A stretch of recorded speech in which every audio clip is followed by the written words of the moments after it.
What it do, bruh? Talk of the town, Nintendo, Doc Trey still holding it down, still make the best games, and you know this, bro. It's the truth. If you don't like it, you can have that seatbelt. So, boy, oh boy, do we have a lot to talk about here today.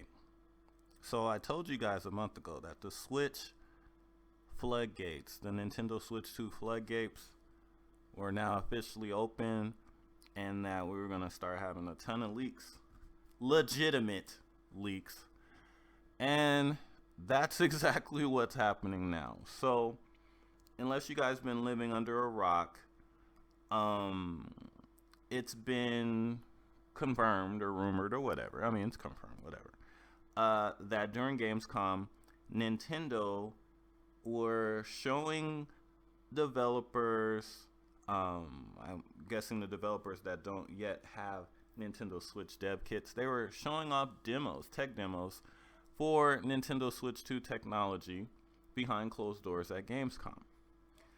And what they were using apparently was not the actual hardware, but it was running on Target hardware.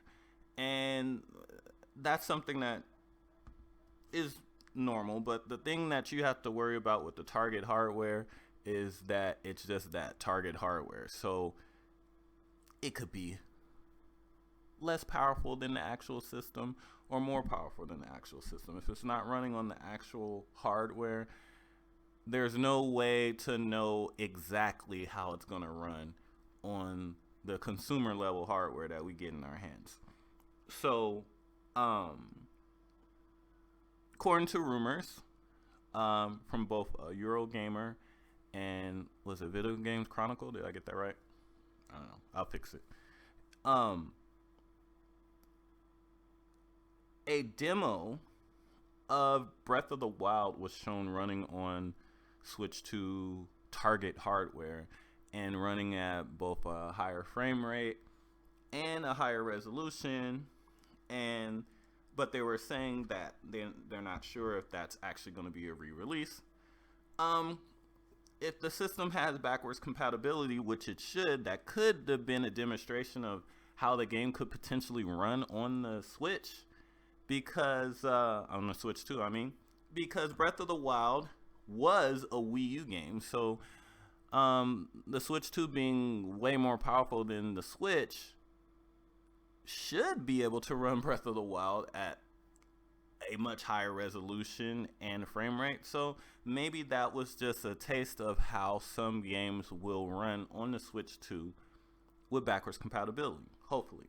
So another interesting thing is that apparently they were showing the Matrix Awakening demo running on Nintendo Switch 2 Target hardware, using DLSS, and that it looked very impressive. Like, it looked pretty much like a PlayStation 5 game. Now, that is a very, very, very impressive looking tech demo. It's a playable tech demo. If you guys haven't tried it out on PlayStation 5 and Xbox Series X, it looks fantastic. Like, there's scenes where it's hard to really tell the difference between actual real footage of the Matrix and the game. Like, it looks that good.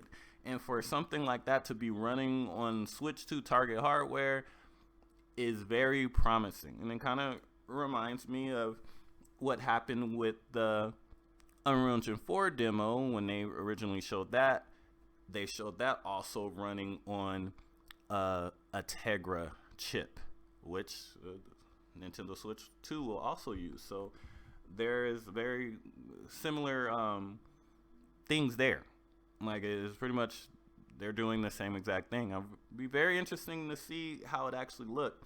Now, the thing that's dangerous, though, is a lot of people are taking what they said about, oh, it looks like a PlayStation 5 game. A lot of people are taking that as, oh, the Switch 2 is going to be as powerful as PlayStation 5. No. So not only is that incorrect, but it's impossible, okay? It's impossible with the Switch's mobile form factor, hybrid form factor, for it to be as powerful as a PlayStation 5 without costing $2,000. Okay, well, actually, even if it's impossible. It's impossible. It's technically impossible for that to happen. What they're saying is that these games could pass for a PlayStation 5. Like they appear like PlayStation 5 games due to the DLSS upscaling, which is pretty much more than you couldn't ask for more than that. From being able to take these games and play them anywhere on the go to the system more than likely only being $400.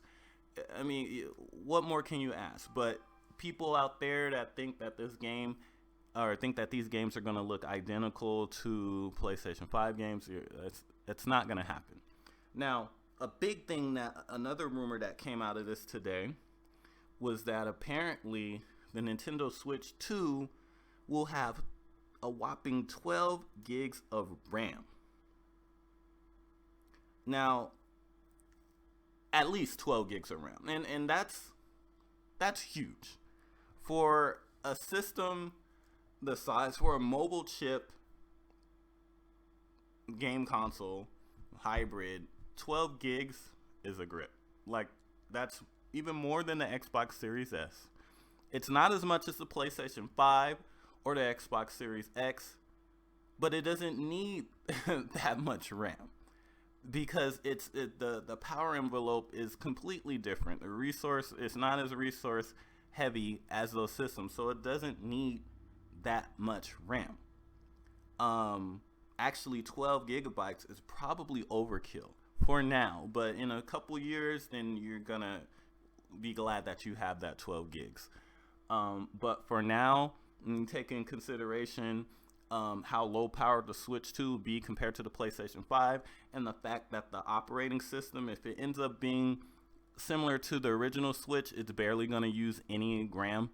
So you're going to end up with almost the same amount, not exactly, but almost the same amount of RAM dedicated to games on the Switch 2 as the Xbox Series X and PlayStation 5. And that's pretty impressive given the difference in power. Now, the thing is, the Switch 2 having 12 gigs of RAM is actually probably going to be the highlight of the Switch 2 when it comes to raw specs.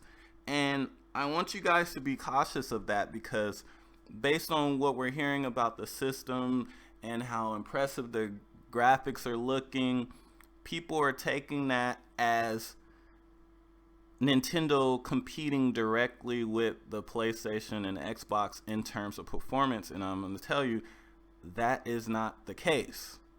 It's not the case. And this is going to be with the different architecture that the Switch uses versus those other systems, with the DLS 2.0 or 3.1 that it's going to have, probably 2.2.